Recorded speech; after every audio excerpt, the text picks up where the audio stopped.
Oh, God. Oh, my God.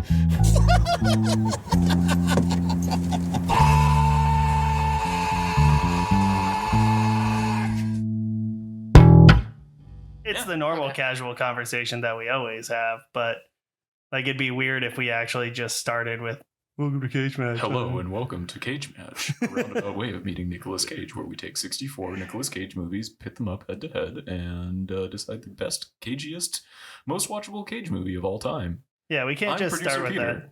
that. I'm Nick. This is weird. I don't like it. Yeah, see? Exactly. That's what I'm saying. So. Yeah, it felt wrong. Yeah, no. Oh, well, whatever. This is Cage Match. Welcome back. I'm Nick. I'm Sean. And I'm producer Peter. This is a bonus episode. Woo! You're welcome. So this is just going to go out on the off week? Oh, we're going to put this one. No, you have to put this one out second. You literally just said when at the end of the last episode that we're going to do a bonus episode. Fuck. Fine. You did this to yourself, Peter. Yeah. I mean, I can change the edit. we have the power. Yeah, I can just leave that part out. That'd be wild, Peter editing himself out. Ooh, yeah. No, I always put myself in more. Yeah, you're just at home recording like on your Yeah, phone extra and stuff. you're like, oh man. It's weird when he records our jokes and then dubs himself in telling our jokes. I do it better. I have better delivery. This is a bonus episode. Nick and I, this last week, had watched The Old Way, Nicolas Cage's newest film, and his first Western. Uh-huh. We've watched it twice.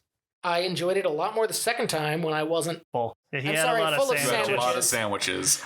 Nick, why don't you break this one down for us real quick? Oh, it's like Shane if the kid were cooler. All right, there you have it.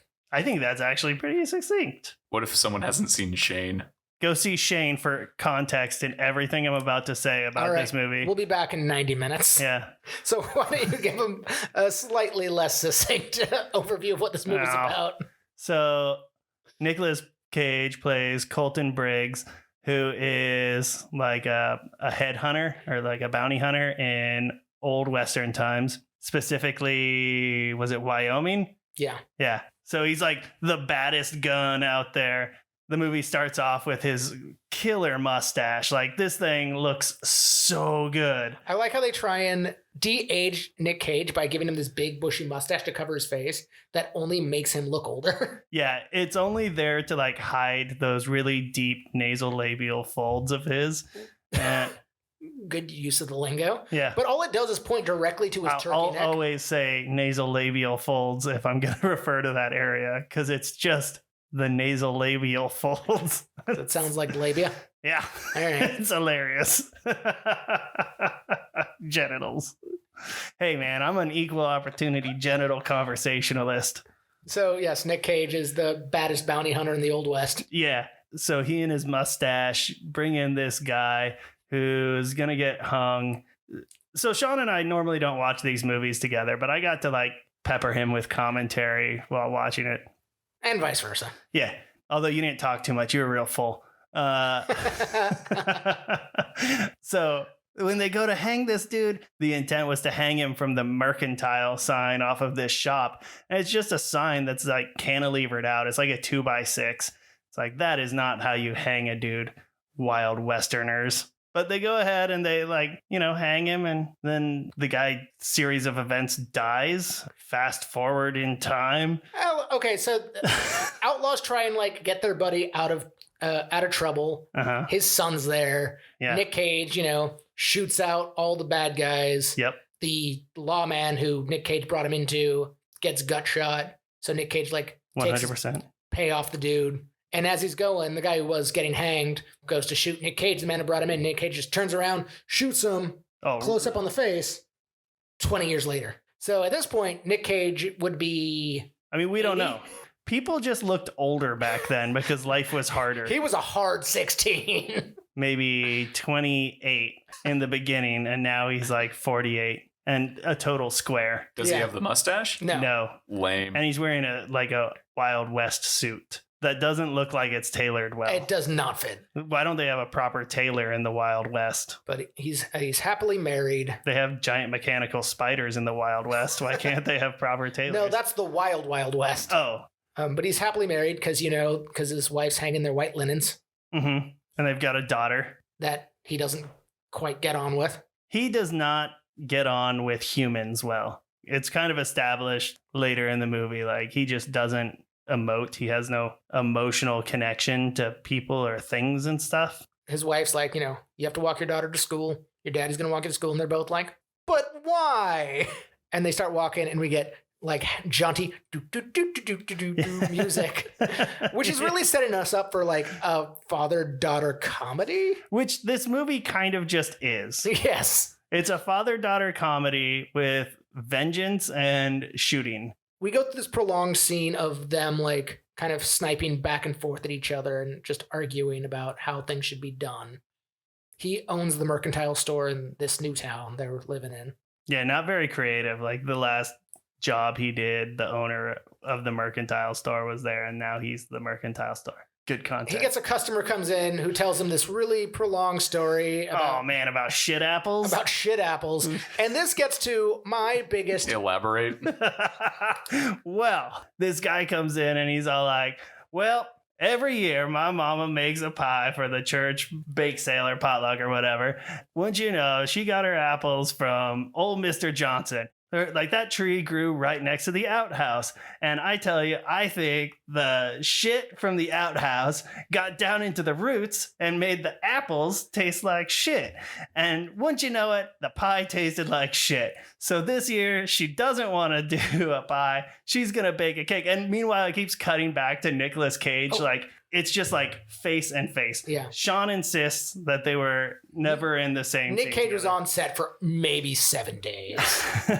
Because every scene with him is just cuts to him reacting intently to things. But it's just the way, like, he hates having to interact with other people. Like, his character just hates socializing with people. He has no social empathy. But he just like gets angrier and angrier every time they cut back to him throughout this story. Like, he's just pissed that anybody would talk to him instead of just tell him what they want. So it like gets to the end of this guy's story and Cage is just like angry and he's sitting there and he's just like, is there something you wanted? And the guy's like, oh, some flour. The Old West sounds like it sucked. Yeah. It was clean though, according to this film. Except for that one guy. Not he was this current filthy. guy. There's another guy later who's dirty. Well, this guy was dirty too. This guy was dirty. He was filthy. That's the whole. So like when Nick Cage goes to like get the. This is the content Peter loves the most. Yeah, we're getting the deep cuts here. You asked us to elaborate. I did. I brought this on everyone. When Cage goes to like get the bag of flour, this dirty man who tells us the story about the shit apples goes to steal like a handful of jelly beans from the jar that's on the counter. But Cage's daughter wasn't able to go to school because the teacher was sick. Has the pox. Probably die. Yeah, that's what the kid suspects. And so like the kid's just watching him steal these and the guy notices and he like takes the jelly beans back out of his pocket and puts them back in the jar. I wasn't really going to steal them. That was just a fun game me and your daddy play. So yeah, back at the homestead, some strangers show up while wife is putting up the laundry to dry, and they kind of like are creeps. There's a guy there who does his best Tom Hardy impression. He really tries hard. And Clint Howard's there. But not hardy enough. And Clint Howard is there as Eustace, and that is by far one of top 3 characters in this movie, following only Nick Cage and daughter. What about the marshal? The exposition machine. Oh, yeah. The marshal just drinking. Your father sure was a piece of shit. Sorry for my language, but he was a terrible human being. So these guys show up and they're creeps and they kind of like, they're in and around the house. Like Eustace is inside the house. She kicks him in the balls. He's like, oh, she kicked me in the balls. It was great. And then they kill her in the garage. Sorry, it's a barn. The horse garage. Yeah, the horse garage. So when Nick Cage and daughter show up at the end of the day, there's just a bunch of marshals there that were eating their food, hanging out in their house. Eating all of Nick Cage's food and like making themselves at home in the house. This is actually a Fourth Amendment violation. Soldiers aren't supposed to do that. Know your Constitution at least as well as me to like questioningly say, quote, amendments. Good thing Michael doesn't listen to this thing. Fuck. He said he's going to wait till we're done with the first season, then just mainline it all. So I've got months until he hears that. Yep. Cool. He'll catch you up, though. Yeah, he will. Thanks for listening, Michael. Rate and subscribe, Michael. Also join our Patreon. Yeah, we're going to backcharge you too. So the marshals tell him that, you know, these people killed his wife. And so Colton's just like, shit. The marshal's sitting there getting drunk and telling the daughter like what a terrible person her daddy used to be and how he like just used to kill tons of people and this and that. And there's like a whole character thing for the daughter where she's like, oh, is daddy gonna, like, what's gonna stop him from killing people now that mom's not here to rein him in, blah, blah, blah, blah, blah.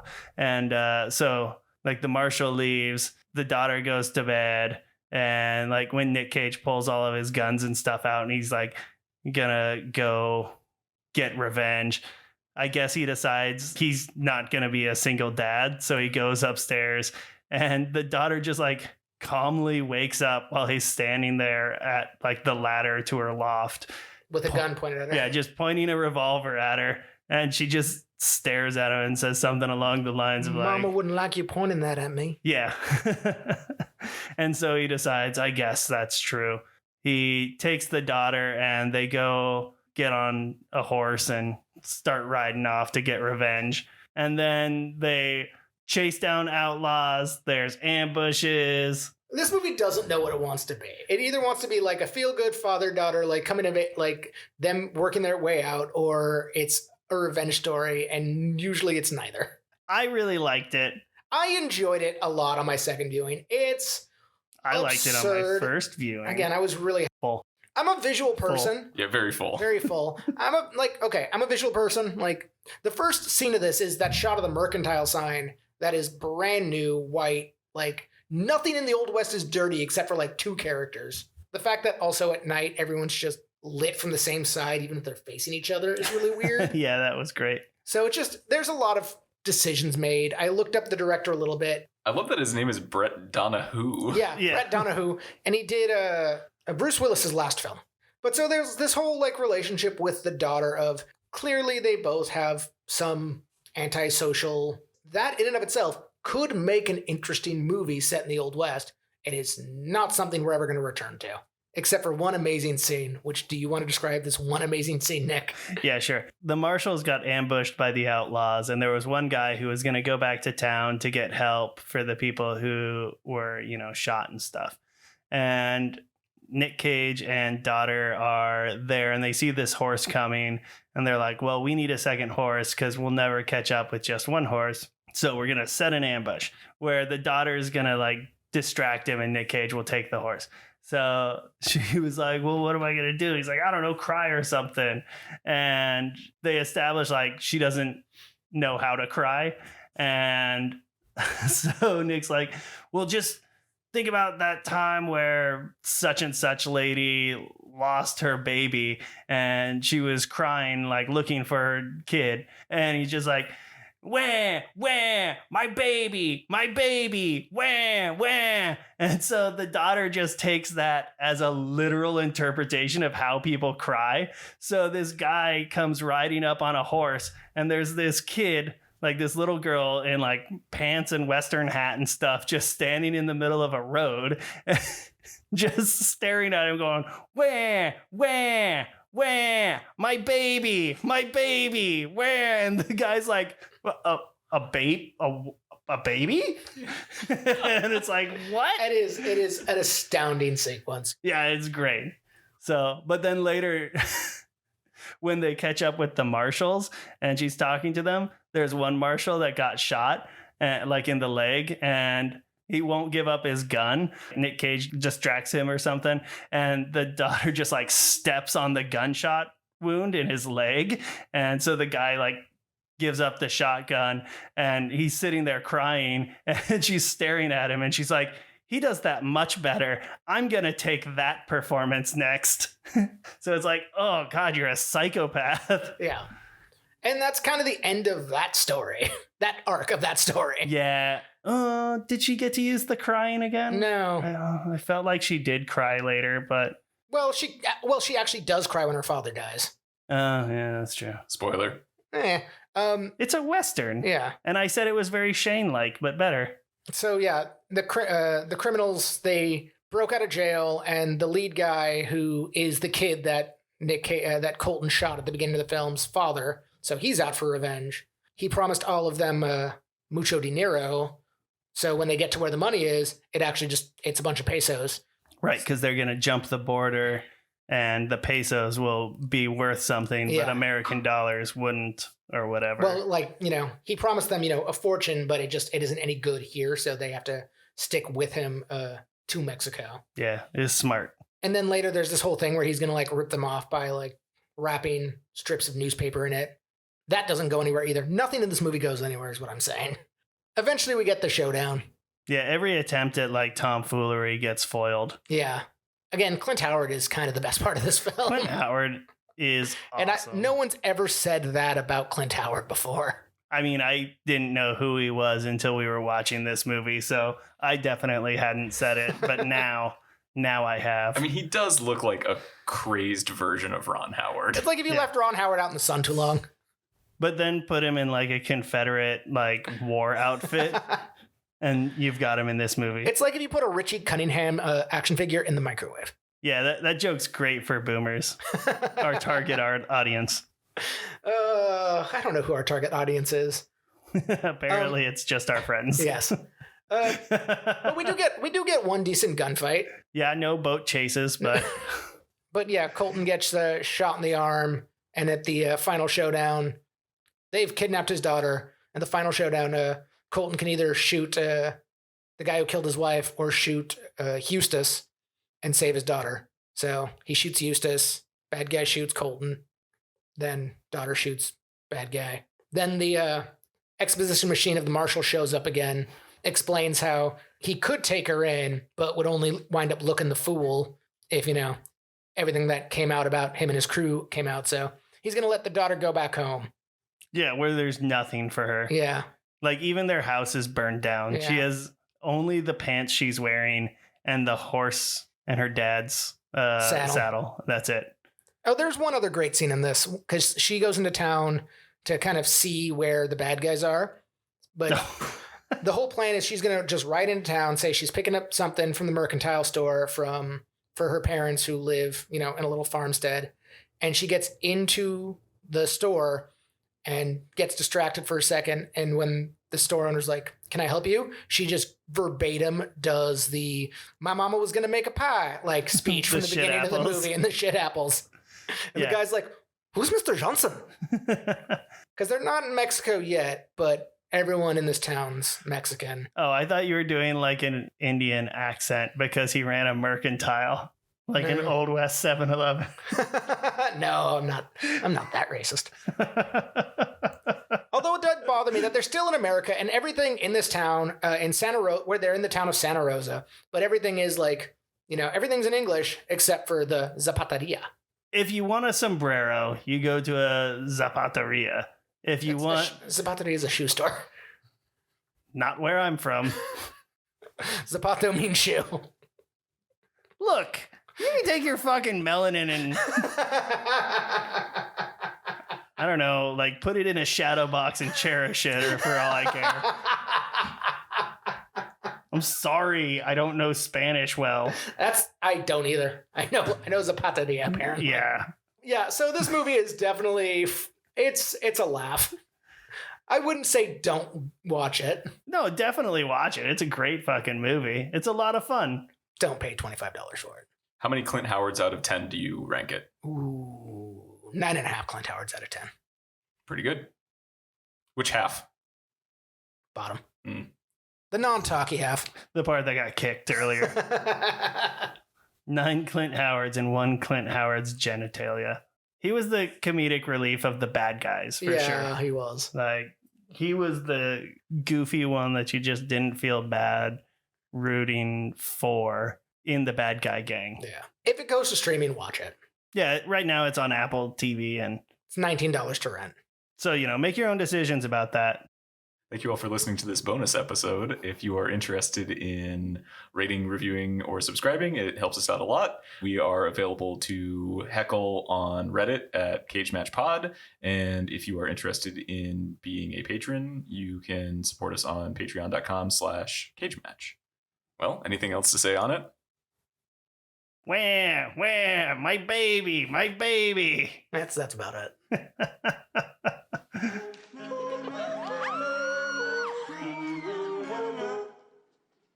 Bye. There's at one point in the film, Clint Howard just goes, "I'm out of here," and walks off stage left. And I'm like, I hope that was him quitting the movie. Just his last scene. Yeah. I'm out of here.